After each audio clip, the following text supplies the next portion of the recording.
Sumainyo ang Panginoon.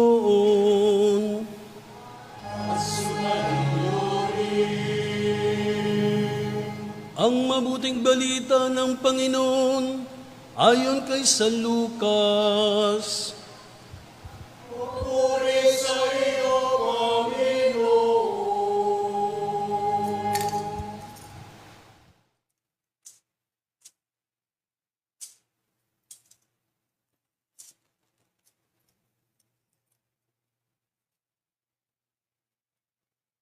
Noong panahong iyon, umakyat si Jesus sa bundok upang manalangin. Isinama niya sina Pedro, Juan at Santiago.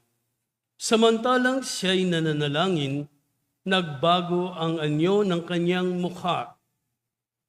Nagningning ang kanyang kasuotan na naging puting-puti.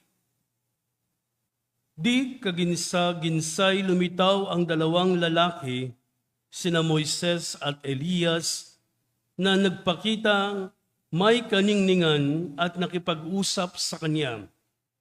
Pinag-usapan nila ang nalalapit na pagpanaw ni Jesus na magaganap sa Jerusalem. Tulog na tulog si Pedro at ang kanyang mga kasama, ngunit sila'y biglang nagising at nakita nila si Jesus na nagniningning at ang dalawang lalaking nakatayo sa tabi niya. Nang papaalis na sa tabi ni Jesus ang mga lalaki, sinabi ni Pedro, "Guro, mabuti pa'y dumito na tayo.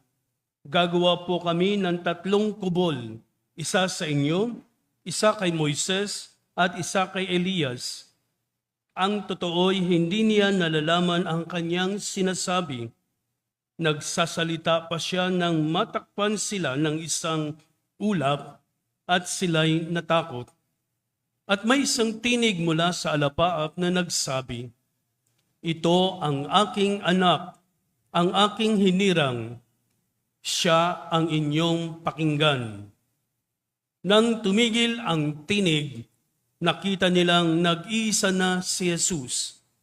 At hindi muna sinabi ng mga alagad kanino man ang kanilang nakita. Ang mabuting balita ng Panginoon. Pinupuri ka namin, Panginoong Jesucristo. Magsiupo po lahat at makinig sa homilya. Mga kapatid, ang tema natin sa linggong ito ay tungkol sa pagbabago. Ito yung pagbabago ng anyo ni Jesus o sa Ingles, transfiguration o maaari ding transformation. Pero pag sinabi mong pagbabago ng anyo, karamihan naisip natin nagbago yung mukha ni Jesus. Pero kung titingnan natin, nakilala pa rin nila si Jesus. Pero pag sa atin nagbabago ng anyo o nagbabago ng mukha, halimbawa magpatangos nga ng ilong, no? Makikilala mo pa rin pero parang nagbago na o yung meron bang maliit na lumalaki, parang wala pa unless pahila sa kabayo, no? Yung mga maitim na pumuputi, marami yan ngayon, no? Tapos ano pa yung pagbabagong yung sex change, no? Una makita mo, babae, marami sa society, na dati lalaki, tapos babae na, o babae, tapos lalaki na sa itsura. Pero ano ba yung pagbabago na ito? Pero pag sinabi natin, sa isang tao na rin natin, magbago ka na, ang tinutukoy ay hindi yung anyo, kundi yung sarili, yung kalooban. So, importante, 'di ba? Sabi nga natin, ang kalooban kaysa yung labas na anyo. Kasi nga sabihin ng iba ng marahil ng karamihan, maganda ka nga o gwapo ka nga, pero ang ugali mo pangit. So, masakit pag sinabihan ka ng ganyan kasi nga yung anyo nababago, pero yung ugali mahirap baguhin, mahirap ayusin, mahirap palitan, mahirap ang magpakabuti, kay daling magpakasama. Bakit? Kasi nga pinipili natin yung masama.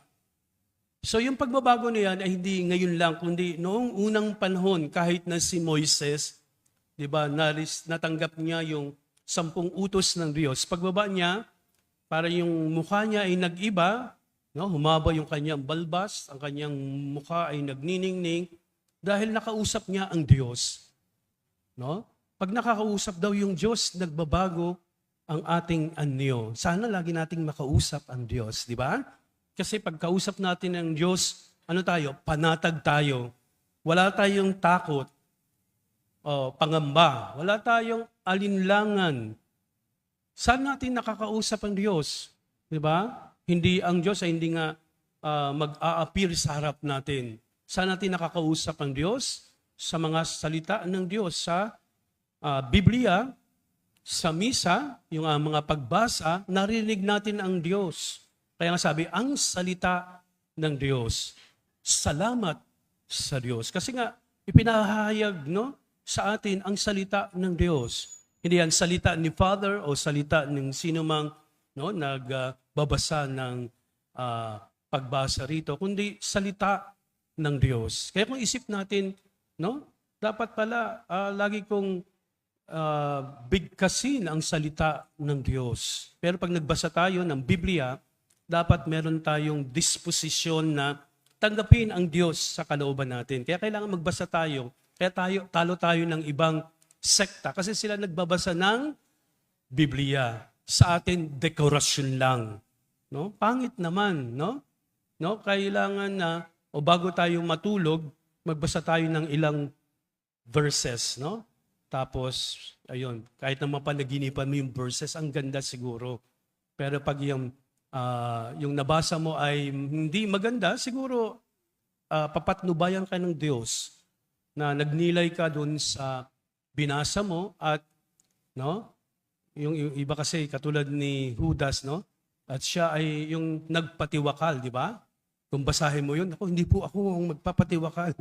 Kasi nga binasa mo. Binabasa mo lang naman yung nakaraan, yung panahon ng lumang tipan o bagong tipan.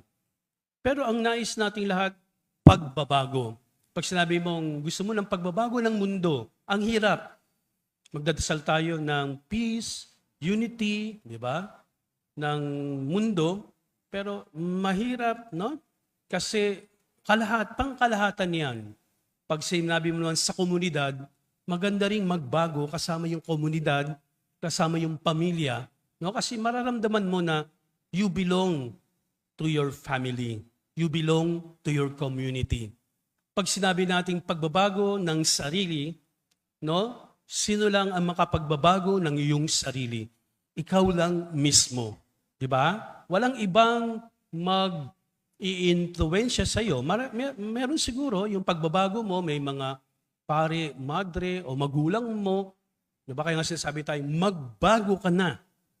So, yung pagbabago na sinasabi ng sarili, it entails some process. May proseso sa pagbabago. Hindi agad magbabago ka. Una-muna, tanggapin mo yung pagkakamali mo na nagawa.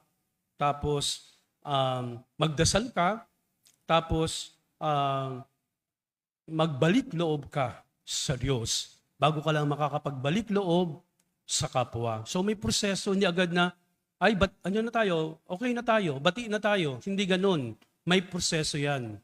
Diba? Lalo na sa sarili muna. Ang pagbabago sa sarili ay kailangan ng pagtanggap sa kamalian. Meron ngang gustong magbago pero hindi matanggap yung kamalian niya. Diba? Pag ikaw nagbago, gusto mo yung buong buo na wala kang pag-aalinlangan sa iyong pagbabago. Kahit na sabihin, yung sex transformation, dumadaan sila. Pero at the end, siyempre ang humuhusga o nagsasabi sa kanila yung komunidad.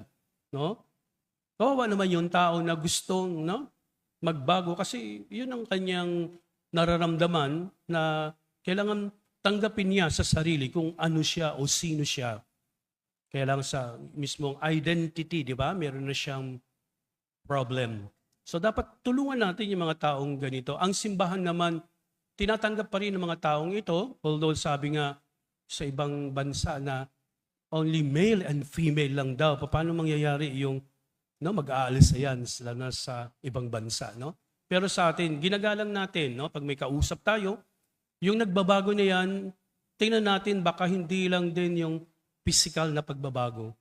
Yung kalooban, nakita natin nagbabago siya. So, we are not parang in the position, no, to criticize our neighbor. Hindi mo siya dapat pulaan. Ang dapat mong tignan, yung sarili mo. Yung pagbabagong anyo ni Jesus ay merong dahilan o merong sinasabi nating purpose. Yung pagbabago ng anyo ni Jesus ay pagpapakita na siya ay holy or divine. Siya ay Diyos. No? Pinapakita niya ang kanyang kapangyarihan bilang Diyos. No?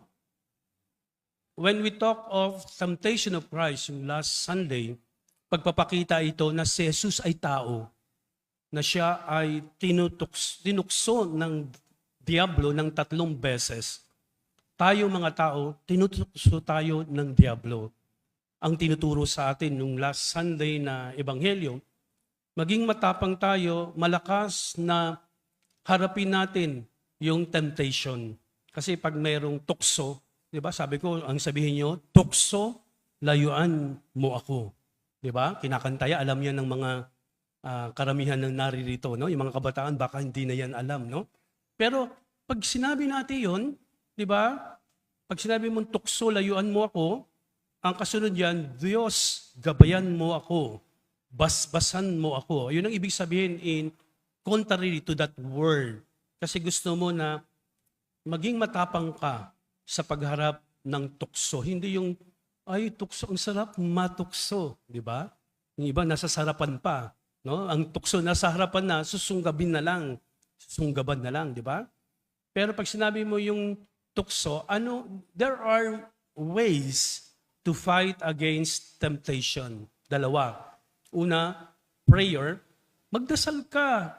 Kasi tayo, pag andyan tukso, wala na. Mahina na tayo. Sabi nga, sa tukso, dapat lumalakas tayo kasi mas napapalapit tayo sa Diyos. Kaya itong Kwaresma, mahalaga.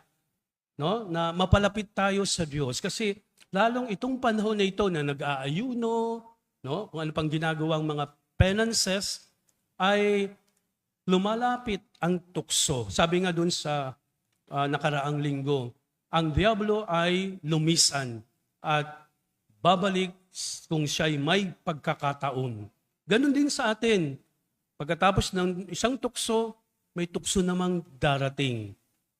But we have to help, especially the members of the family, kung matukso sila, lalo na yung may mga mag-asawa, no, nandiyan yung pangunawa, nandiyan yung pagdarasal na ang asawa na hindi matukso sa iba. Kaya yung iba lumilipat ng bahay, no? Kasi nga natukso. Pero kung from the beginning, pinagdarasal na ng mga members ng family, pati yung asawa, na hindi matukso o may paalala. Dapat laging may paalala, hindi yung ang babae nagbubunga nga, ganito, ganyan. Kaya tinutuluyan na lang, sige. Ayan ang sinasabi mo sa akin, kahit minsan hindi totoo, di ba? Kaya nagpapatukso na lang si lalaki, di ba? Kasi nga binubuyo ng babae. Wala naman yung mga selosa, di ba? Ang selos o inggit, no? Yan ay nakakasira ng pamilya. Pero kung yung lahat ng miyembro ng pamilya ay laang sa pagbabago ng bawat isa, kahit na sa mga kabataan, sabi mo, magbago ka. Tapos may kasama pang mga punishment, ay hindi magbabago ang bata. Nasa inyo ang pagbabago ng mga anak ninyo o ng mga kabataan. Kailangan lang ipakita mula sa inyo yung pagbabago na yan sa inyong sarili muna. No? Na ikaw ay nagbago na ang mga sinasabi mo ay para sa kabutihan ng inyong anak. Wala namang magsasabi na magulang, no? Siguro meron ilan, pero no, most of the parents will guide or will advise, no? Yung kanilang mga anak na maging mabuting bata. Lahat yan, di ba? Mula maliit. Pero yung pagbabago, nasa sarili natin. Kaya yung pagbabago anyo ni Jesus, nagbago din yung mga alagad. Tayo bilang mga alagad ni Kristo, dapat din magbagong anyo. No? Hindi lang yung magpapaganda ka, no? Hindi lang yung magbibigay o magbabago ng mukha o anyo, kundi pagbabago ng buhay, pagbabago, no, ng ugali. Kaya kailangan magdasal tayo. Second form after prayer is penances. Kaya nga pag tayo ay nag-aayuno, no, abstinence, so doon tayo lumalakas. Katulad kay Jesus, nung siya ay tinukso ng diablo, no, siya ay naging malakas. No? Siya ay Diyos pero hindi niya susundin ang masama o ang diablo. Tayo, no, alam natin yung mabuti at masama. Pero kailangan natin magdasal, tapos mag-alay ng ilang sakripisyo para yon, no, ang resulta ng sakripisyo natin ay tagumpay. No, we become victorious, no, when we fight against evil. Kasama ang prayer at penances. So ipagpatuloy natin yan para tayo ay maging malapit lalo sa Diyos, lalo na itong panahon ng Kwaresma. Sa ngalan ng Ama, ng Anak at ng Espiritu Santo.